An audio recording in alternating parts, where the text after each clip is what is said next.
다음 주는 진짜 갈라디아서 합니다. 갈라디아서 이제 강론을 수요일 날 하게 됩니다. 어쨌든 3년간에 걸친 고린도 전후서 강론을 오늘 마치게 됩니다. 마지막 마치면서 바울 사도는 여러 가지 애증도 많았고 또 자신을 여러 가지로 많이 괴롭혔던 고린도 교회지만은 바울은 그들을 축복함으로써 서신을 끝맺고 싶어서 주 예수 그리스도의 이름과 하나님의 이름과 성령의 이름으로 저들을 마음껏 축복함으로 이 서신을 마치고 있습니다. 이를 우리는 축도라고 합니다. 축도의 의미가 무엇이냐? 지난주일에 잠깐 말씀드렸던 것처럼 성부, 성자, 성령의 이름으로 하는 것은 성경상의 세례 이외에는 축도가 유일한 것으로, 그러니까 합하면 두 개죠. 하여튼 그런 면에서는 유일한 것으로 그렇게 봅니다. 이처럼 세례가 우리 인생에 예수 믿는 인생에 굉장히 중요한 것처럼 그와 같은 동격의 그런 중요함이 축도에 있다는 것입니다. 그럼에도 불구하고 많은 그리스도인들이 축도는 예배 마칠 때 주기도문하고 마치는 것처럼 중연부라고 마치는 것처럼 안녕히 가십시오 하는 따위에 그런 식으로 하나의 요식적인 절차로 그냥 순서로 그냥 타종하고 이제 예배 마치는구나 집에 돌아가는구나 훌훌 털고 이제는 얽매였던 몸이 이제 자유다 하며 그렇게 예배당 문턱을 나서서 세상에 나가서 마음대로 자기가 하고 싶은 대로 해마다 매주마다 그렇게 살아와 놓고 또 세상에 뛰쳐나갈 수 있는 어떤 면죄부를 받은 것처럼 세상에 나가서 마음대로 살아도 된다는 그런 군대에서 휴가증 받고 나가는 것처럼 그런 하나의 절차상으로만 생각하고 있으나 그것은 매우 아니다 말씀을 드렸습니다. 그러면서 이 축도를 성부, 성자, 성령이 있다라면 우리가 잘 아는 것처럼 삼위 하나님은 한 하나님이시지만 그래도 한 하나님 안에도 영적 그런 내면적인 질서가 있으므로 아래 위나 계급이나 신분이나 능력이나 영광의 차이는 아니라 모든 것이 동등하지만은 존재나 아니면 능력이나 영광이 모든 것이 똑같은 거예요. 그러나 한 하나님 안에서는 아주 전능하신 하나님의 절대적 신 안에서만 이루어지는 아주 신비스러운 그런 내면적인 질서가 있는데 성부, 성자 예수님은 성부 하나님의 말씀에 철저하게 순종하시고 성령 하나님께서는 성부와 성자의 말씀하시는 대로 그렇게 따르시는 그런 정말 아름다운 그런 모습. 누가 높고 낮은 것이 아닌데 이것은 우리 인간으로서 인간 세계에서는 이런 것이 있을 수 없기 때문에 삼위일체를 모르는 거예요. 그러므로 믿음이 없이 구원을 못 받는 것처럼 믿음이 없이는 삼위 하나님의 존재를 못 믿는 거예요. 그러니까 믿음이 없어서 구원을 못 받았기 때문에 구원과 하나님의 존재를 자꾸 이성으로 논리로 들고 팔려고 하다가 지옥에 가서 떨어지는 거예요. 삼위 하나님의 존재에 대해서도 이성과 논리로 막 들고 파다 보니까 스스로 거기에 벽에 부딪히죠. 인간의 그 상상력이 아무리 뛰어나다고 하지만은 전능하신 하나님의 그 존재 앞에 벽에 탁 부딪히죠. 코끼리 한 마리라 할지라도 소경이 다리를 더듬고 기둥이니 배를 더듬고 벽이니 하는 그런 인간의 연약한 수준인데 어떻게 어마어마한 우주보다 더 큰 절대 전능하신 하나님을 향하여 우리가 사고를 발휘하며 상상을 할 수가 있습니까? 이처럼 그런 삼위 하나님의 어떤 내재적인 그런 질서가 영적 질서가 있지만 축도는 놀랍게도 성부가 먼저 나오는 것이 아니고 세례는 성부가 먼저 나오시잖아요. 성자 예수, 주 예수 그리스도의 은혜가 먼저 나왔다. 왜 은혜가 먼저 나왔느냐? 그런데 그 은혜가 왜 예수 그리스도와 결부가 되었느냐? 그 말씀을 지난주일에 드렸습니다. 이해가 됐습니까? 어렵지 않습니까?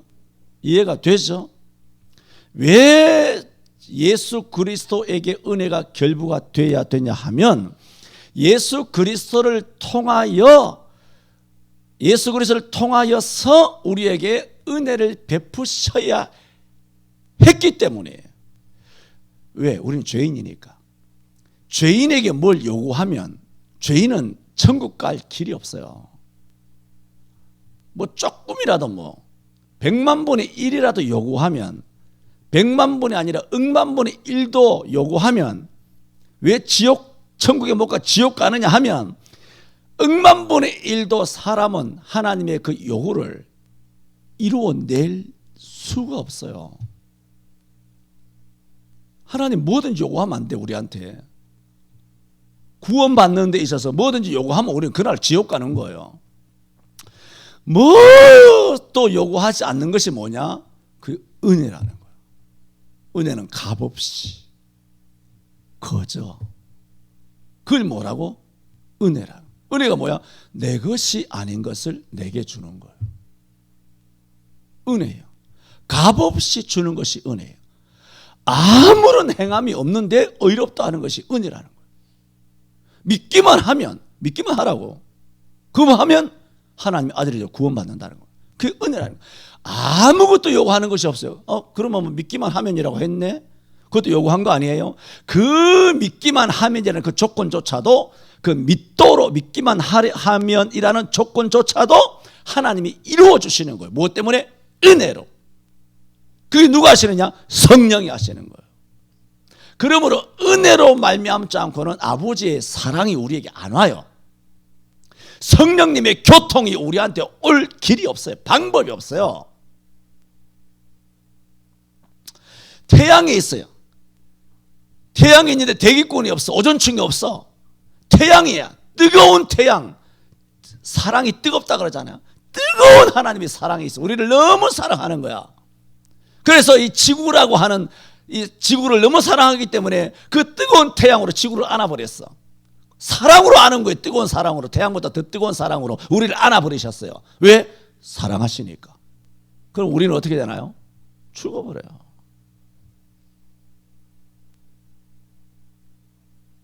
그러므로 오존층이 있고 대기권이 있어요. 하나님의 사랑이 아무리 태양처럼 100% 순도가 있고 거룩하고 성결하고 순수하고 절대적이라 할지라도 그 공의가 아무리 거룩하고 의롭고 영광스럽다 할지라도 오존층과 대기권이라고 하는 이것이 없다면 지구는 망하는 거예요.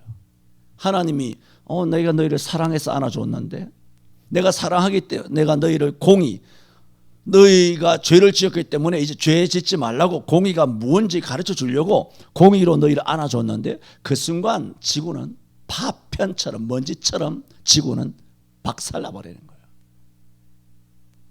우리의 존재는 태양과 지구의 그런 정도보다 하나님과 우리의 존재는 더 비극적으로, 흔히 말해서 비극적인 사랑으로 끝이 나요. 그러므로 하나님의 그 뜨거운 사랑과 그 거룩한 공의가, 하나님 우리를 어마어마하게 사랑하시잖아요. 그런데 그 어마어마한 사랑과 공의가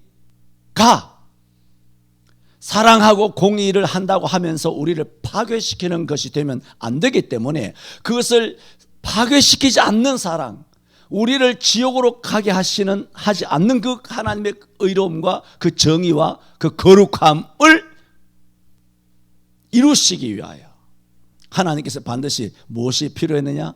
대기권과 같은 은혜의 대기권, 은혜의 오존층이 필요한 거예요. 그 은혜가 반드시 필요했어요. 아무것도 요구하지 않는 은혜, 그 아무것도 요구하지 않음으로 우리가 구원을 받게 되는데 그 누구 때문이냐? 예수 때문에. 예수 때문이죠. 그래서 이제는 이 대기권이 있음으로써 뭐가 오나요? 태양의 따뜻한 온기가 우리에게 와요. 따뜻하죠. 태양이 이 지구를 대지를 비춤으로써 온갖 만물이 소생하게 돼요. 거기서 모든 자연들이 활동을 하고 짐승들이 또 모든 곡식들이 태양의 열을 받아서 이렇게 우리의 먹을 양식이 되어지고 전 우주에서 가장 아름다운 절대적인 별 지구가 이렇게 아름다워진 것은 무엇 때문이냐? 그리스도의 은혜 때문이라는 거예요. 우리가 하나님으로부터 가장 아름다운 존재가 된 것은 이유가 뭐냐? 하나님의 예수 그리스도의 은혜 때문에 우리가 되게 된 거예요. 자, 지난주에 요거 말씀드렸죠. 은혜의 절대적으로 필요성. 죄인에게는 가장 먼저 필요한 것이 여러분 시간적으로는 지난주에 말씀드렸죠. 시간적으로는 은혜가 먼저입니까? 하나님의 사랑이 먼저입니까? 사랑이 먼저입니다. 은혜가 왜 왔습니까? 하나님의 사랑과 공의 때문에 은혜가 온 거예요. 하나님이 사랑하셔서 독생자가 이 땅 오셨잖아요. 하나님이 공의 때문에 십자가에 죽으셨잖아요. 시간적으로는 말할 것도 없이 하나님의 사랑과 하나님의 공의가 앞서요. 그러나 그건 하나님의 시각이고 시간적으로 우리 죄인의 입장에서 죄인이 우리에게 다가오는 지구라고 하는 우리에게 다가오는 우리 시점에서 우리의 시각에서 우리 입장에서 바라본다면 우리에게 가장 먼저 다가와야 되는 것은 하나님의 사랑이 아니에요. 하나님의 공의가 아니에요. 하나님이 그 사랑과 공의가 뜨겁게 너무 뜨거워서 우리를 태우지 않는 아주 적절한 사랑과 적절한 공의로 우리에게 다가올 수 있도록 우리에게는 가장 먼저 와야 되는 것이 뭐냐? 은혜라는 거예요. 말씀 다 드렸다는 거예요. 그런데 두 번째는 뭐냐? 두 번째 축도는 뭐냐? 그래서 주 예수 그리스도의 은혜와 그 다음에 뭐가 나와요? 그때서 뭐가 나오느냐? 하나님의 사랑과 이제 뭐가 전달되죠? 사랑이 그때서야 전달될 수 있게 된 거예요. 그러면 하나님의 사랑이 누구를 통하여 우리에게 전달됩니까? 예수 그리스도를 통해서 전달돼요. 예수 그리스도를 통해서만 전달돼요. 예수님께서 뭐라고 그랬어요? 나로 말미암지 않고는 아버지께로 올 자가 있다? 아버지께로 갈 자가 있다? 아무도 없어요. 그래서 예수님 뭐라고 그랬어요? 내가 곧 길이라 그래요. 다른 길이 없어요. 진리라 그랬어요. 예수님이 생명이에요. 그러므로 이 예수님을 통하여 예수님이 길과 생명과 진리가 되시는 예수 그리스도를 통하여 길문, 진리의 문, 생명의 문을 통하여 마지막 지성소에 계시는 하나님의 임재를 나타내는 지성소의 문을 열고 우리가 하나님의 보좌 앞에 담대히 나가서 하나님을 만나는 거예요. 구약에서는 제사장 위에는 못 만나잖아요. 제사장도 1년에 한 번 대제사장이 수소에 피를 가지고 그때서야 대속죄일 날 1년에 한 번밖에 못 들어가잖아요. 거기서 자칫하면 대제사장도 안에서 거룩을 범하면 죽어 나온단 말이죠. 그런 의미한 것을 히브리 4장 16절이죠. 그러므로 우리가 긍휼하심을 얻고 때를 따라 돕는 은혜를 얻기 위하여 은혜의 보좌 앞에 지성소를 말해요. 은혜의 보좌 앞에 지성소 못 들어가잖아요. 은혜의 보좌 앞에 담대히 나아갈지니라. 왜 담대히 나아갈지니라 그렇게 말했나요? 하나님 앞에는 담대히 나아갈 길이 없어요. 태양 앞에 어떻게 담대히 나가나요? 다 죽는데 하나님 앞에 나아가는 길이 없어요. 모세도 호렙산에서 하나님을 만날 때 두려워했잖아요. 백성들은 아예 가까이 못했잖아요. 그러므로 하나님과 직접 부딪히지 않도록 하나님을 보지 않게 해달라고 그랬고 모세가 중보자가 되어서 호렙산 중턱에 하나님을 만나러 간 거 아닙니까? 그런 면에서는 구약에서는 모세가 마치 중보자적인 역할을 했다라고 말씀을 드렸죠.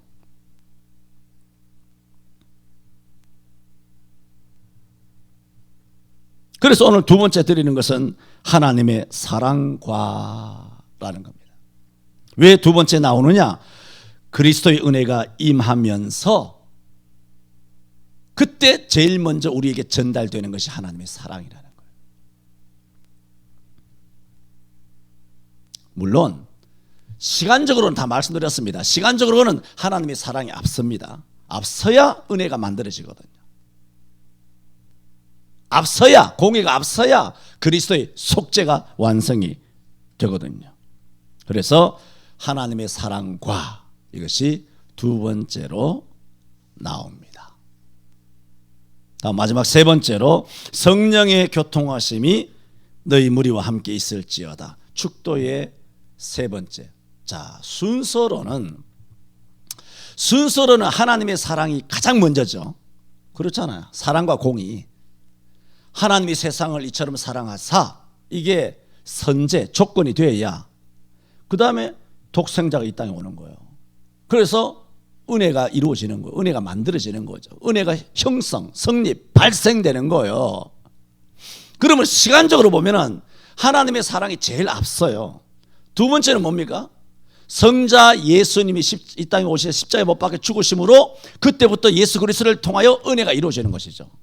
그래서 구약 성경에도 노아도 보세요. 노아가 여호와께 은혜를 입었더라 그랬잖아요. 그리고 구약에도 은혜란 단어는 많이 나와요. 그러나 여러분, 구약이 뭔가요? 구약에 있는 사람들은 하나님 믿음으로 구원받는 게 아니에요. 하나님 믿음으로 구원을 받는다면 이단이잖아요. 오직 예수 그리스도를 믿어야 구원을 받는 거 아니에요. 다른 이로서는 구원을 얻을 수 없다 그랬어요. 그건 하나님도 예외가 아니에요.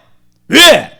하나님이 예수 믿어야 구원받는다고 말씀하셨기 때문에, 뭐 하나님도 하나님인데 뭐 나 하나님 믿지 예수 안 믿어 구원받습니까? 유대인들이 그렇게 하나님 믿다가 다 죽는 거 아닙니까? 모든 것은 성경대로 해야 돼요. 하나님 저 사랑합니다, 하나님 믿습니다, 그렇게 혼자 고집 피운다고 되는 게 아니고, 성경에 너가 그렇게 사랑하는 하나님이 뭐라고 말씀하셨는데, 그 하나님이 예수 믿으라고 했잖아. 예수 안 믿으면 내게 올 수 있다 그랬어? 예수 이외에 다른 구원의 이름을 줬다 그랬어? 오직 예수 외에는 다른 복음이 없다 그랬지. 그렇다면 정말 하나님을 사랑한다면 하나님 말씀대로 순종하여 예수를 믿어야지, 하나님 믿으면 지옥 가는 거예요. 그게 성경이에요. 예수님도 하나님이시다라는 그 논리와 예수는 안 믿고 뭐 하나님 믿으면 구원 받지 하는 것과는 완전히 다른 거예요.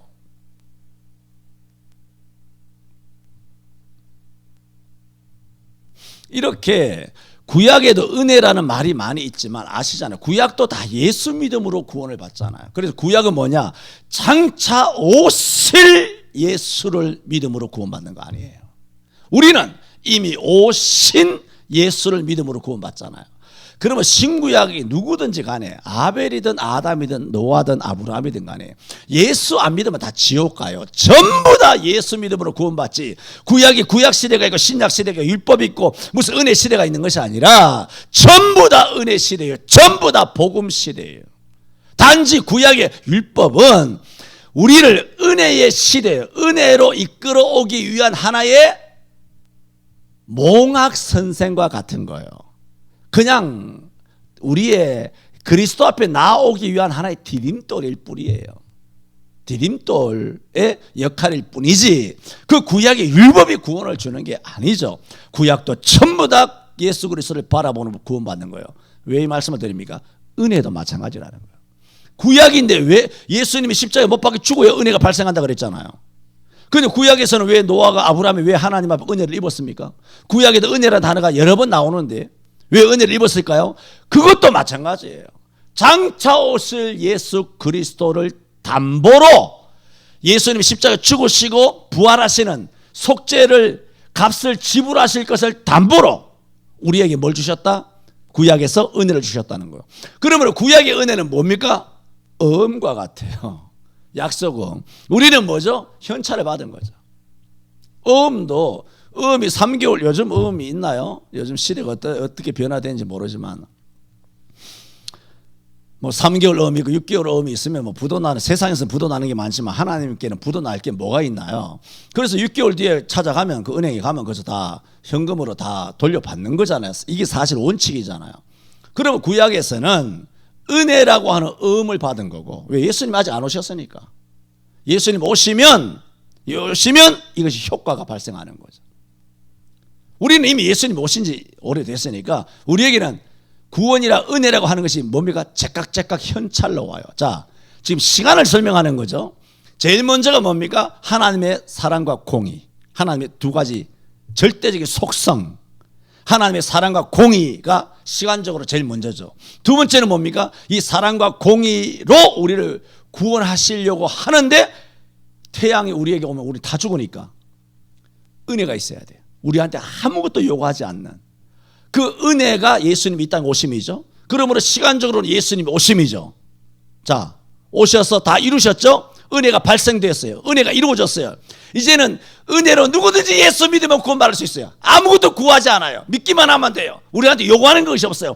행함도 요구하는 것이 없어요. 구원은 그저 값없이 받게 되어 있습니다. 할렐루야. 피곤하시죠? 하루 종일 새벽부터 나가서 일하시고 하루 종일 아주 뭐 교회에서 놀다가 이 저녁에 하루 종일 놀다가 힘이 남아 돌아가지고 목청에 아주 핏대 세워서 설교하는 내 자신이 참 부끄럽습니다. 성부 하나님의 사랑과 공의, 첫 번째 시간을 말해요. 그 다음에 두 번째 예수 그리스도의 은혜, 두 번째 이루어졌죠. 그러나 은혜가 앞서야 되기 때문에 주 예수 그리스도의 은혜와 그 다음에 은혜로 우리에게 사랑이 전달되기 때문에 하나님의 사랑하심과 그 다음에 성령은 분명히 세 번째죠. 성령의 교통하심이 분명히 세 번째예요. 세 번째, 시간적으로 분명히 세 번째입니다. 물론 구약에서도 뭐 하나님이 신이며 다윗에게 임하신 적도 있고 뭐 사무엘에게도 하나님의 신이 임한 적도 있고, 그래서 구약에서도 성령께서 삼위는 항상 동시에 역사하시지만 성경적으로 봤을 때 성령의 공개적으로 공식적으로 말씀의 약속대로 임하신 것은 마가다락방에서였죠. 예수님께서 내가 가서 아버지로부터 성령을 받아 너희 보고 듣는 이것을 너에게 부어주겠다. 세례 요한은 물로 세례를 주었거니와 너희는 맨날이 되지 못하여 성령으로 세례를 받을 것이라. 아버지 약속한 것을 너희가 기다리라. 그래서 오직 성령이 너희에게 임하시면 너희가 땅끝까지 뭐 증인이 되리라. 이렇게 해서 그들이 예루살렘 마가다락방에 올라가서 120문도가 기도하다가 그때 실제로 성령께서 말씀대로 최초로 성령이 이 땅에 오신 거예요. 성령의 강림 사건. 분명히 그리스도의 생애와 죽으심과 부활보다 뒤에 오셨죠. 성령은 예수께서 아버지로부터 받아서 성령을 보내주셨죠. 성령 오셨어요. 분명히 세 번째예요. 그런데 이 성령이 안 오시면 하나님의 사랑과 공의를 위하여 그걸 우리에게 전달하기 위하여 예수님이 이 땅에 오셔서 어마어마한 고난을 통하여 절대적인 고난을 통하여 십자가에 못 박혀 죽으심으로 우리에게 은혜를 다 완성했어요. 다 완성했어. 이제 누구든지 하나님을 믿기만 하면, 예수는 믿기만 하면 구원을 받아. 다 공짜야. 이제는 공짜라는 표현은 적절하지 않아요. 값없이 다 그저 구원을 받을 수 있어. 믿기만 하면. 그런데 뭐냐 하면, 그런데 성령이 안 오면 못 믿어요. 성령이 안 오면 절대로 못 믿는다니까. 왜? 우리는 이 자연인, 죄인이잖아요. 죄인의 이 파괴된 하나님의 형상을 갖고 있는 우리의 지성과 우리의 감성과 우리의 의지로서는 그 예수 그리스도의 은혜로 깨달을 길이 없어요. 다 이루었는데 마치 화중지변과 같아요. 그림의 떡이에요. 아무리 먹으라 그러면 뭐합니까? 아무리 먹으라 그런들 그림의 떡이에요. 왜? 우리가 어마어마한 죄인이기 때문이에요. 그러면 그 은혜를 받아들이려면 우리의 이 영혼을 바꾸어줘야 돼요. 죄성, 죄인된 이 영혼, 하나님을 알지 못하는 영혼, 하나님 멀리 떠난 영혼, 하나님과 원수된 영혼. 에베소 2장에서 말씀했잖아요. 에베소 2장이 뭐예요? 너희의 허물과 죄로 죽었던 너희를 살리셨도다. 그때 너희가 그 가운데서 행하여 이 세상 풍속을 좇고 공중의 권세 잡은 자를 따랐으니 곧 지금 불순종의 아들들 가운데서 역사하는 영이라. 전에는 우리도 다 그 가운데서 우리 육체의 욕심을 따라 육체의 원하는 대로 행하며 그렇게 말했어요. 우리가 원래 그런 존재로 살아가고 있는데 하나님께서 아무리 밥상을 차려놔도 우리는 도무지 깨닫지를 못하는 거예요. 그러므로 성령이 오셔서 우리 육체의 욕심을 따라 지내고 또 하나님과 원수가 되고 또 마귀 자식으로 되어 있는 우리를 어떻게 해야 되느냐? 하나님을 아는 영혼으로 새롭게 태어나게 해 주셔야 돼요. 그게 성령의 역사예요. 성령의 그걸 감동이에요. 성령이 우리를 구원하시기 위한 10가지 감화, 감동.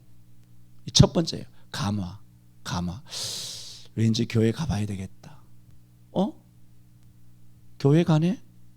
뭐 욕을 하든 비난하던 사람도 핍박하던 사람도 기독교로 많이 돌아오고도 왔지 않습니까? 옛날에도.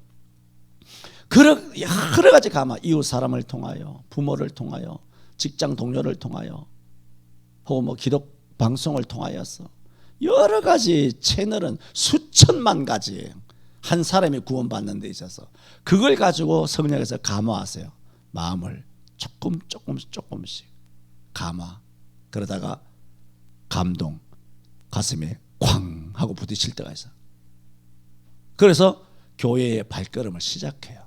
감화, 감동하는 걸 통하여. 그리고 교회 와서 말씀을 듣다 보면 성령께서는 반드시 말씀으로 역사하시죠. 말씀을 들으면 딱 듣는 순간 성령께서 역사하여 우리를 거듭나게 하시는 거예요. 우리 중생이죠. 자연인이 하나님의 아들로 태어나는 거죠. 그래서 예수님께서는 2번 태어나야 된다 그러죠. 거듭나지 않으면 천국에 갈 자가 없다 그랬죠. 우리는 2번 난 사람이에요. 어머니 뱃속에서 한번 낳고 성령으로 한번 난 거예요. 이 모든 감화, 감동, 내재, 내주, 역사, 충만, 인도, 위로, 교통 축복하시는 거. 그리고 창세전에 하나님께서 예정 선택하셨죠. 하나님께서 예정 선택하셨죠. 은혜 베풀려고. 창세전에 우리를 그리스도 안에서 하나님의 아들로 정했잖아요. 에베소 1장에 보면 우리를 예정 선택하셨어요. 다 하셨어요. 법적으로는 모든 것이 다 세팅이 끝났어요. 완벽하게 준비가 다 됐어요. 그런데 이것을 우리 속에서 구원을 이루시는 이가 누구냐 하면은 성령이에요. 은혜를 이루시고 하나님의 사랑을 우리에게 전달하시고 구원받게 하시고 하나님을 아버지로 깨닫게 하시고 교회에 오게 하시고 예수 믿게 하시고 거듭나게 하시고 믿음으로 구원받게 하시고 이 모든 것을 역사하시는 게 누구냐? 성령께서 하시는 거예요. 성령이 아니고는 우리는 아무것도 안 돼요. 창세전에 우리를 예정 선택하셨잖아요. 예정 선택하는 우리를 부르셔요. 그게 감화 감동이에요. 소명하시잖아요. 우리를 부르신다고. 불러시면 우리가 어떻게 하느냐? 중생한다고. 중생. 아까 말씀드린 것처럼 중생하죠. 중생하게 되면 뭐 하느냐? 회개하죠. 아이가 태어날 때 응애. 그야 뭐 호흡하는 것이지만 비유컨대 아이가 태어나면서 응애하듯이 회개해요. 회개하죠. 회개하면 어떻게 되느냐? 믿음이 생기는 거예요. 믿음이 생기면 의롭다함을 받죠. 의롭다함을 받으면서 칭의죠. 그 다음에 하나님의 양자가 되죠. 이렇게 점점 성화가 되고 성도의 견인이 되고 영화에 이르기까지 마치 옛날 그 속담이죠. 영국의 사회 어떤 보장 제도는 요람에서 무덤까지 라는 말이 뭐 옛날에 있었죠. 우리를 요람에서 무덤에 이르기까지 이 땅에 모든 뒤치다거리를 하시면서 우리의 강력한 보호자죠. 이 땅에 보내신 하나님, 우리의 강력한 보호자, 절대적인 보호자가 한 분 계시니 그분이 누구시냐? 성령이에요. 이 성령께서 이 모든 것을 이루십니다. 그래서 시간적으로는 또 오늘 순서적으로는 세 번째 나오는 것 같으나 이 성령께서 하지 않으면 하나님의 사랑도 공의도 예수님이 이루신 은혜도 우리에게 전달이 안 돼요. 역사가 안 돼요. 말하자면 이 비유는 맞지 않지만 부뚜막에 소금이 있어도 집어넣어야 짜는 거예요. 집어넣는 게 누가 하느냐? 성령께서 하셔요. 소금 있고 아무리 좋은 식재료가 있다고 한들 넣어줄 사람이 없는 거예요. 갈라디아 3장 13, 14절에도 이렇게 말했습니다. 예수 그리스도의 죽으심의 이유를 이렇게 말합니다. 그리스도께서 우리를 위하여, 그래 은혜를 주시기 위하여 예수님 죽으셨잖아요. 그리스도께서 우리를 위하여 저주를 받은 바 되사 율법의 저주에서 우리를 속량하셨으니 왜 예수님께서 우리에게 은혜를 베푸시기 위하여 십자가에 못 박혀 죽으셨지? 이는 우리로 하여금 믿음으로 말미암아 성령의 약속을 받게 하려 함이라 그랬어요. 성령께서 그 모든 이루시는 일을 받을 수 있도록 예수님이 십자가에 죽으신 거예요.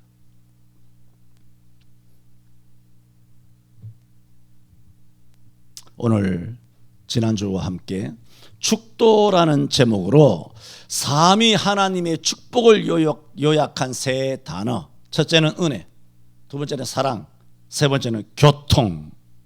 이란 세 단어의 의미에 대해서, 그런데도 왜 은혜가 제일 먼저인가에 대해서 말씀을 드렸습니다.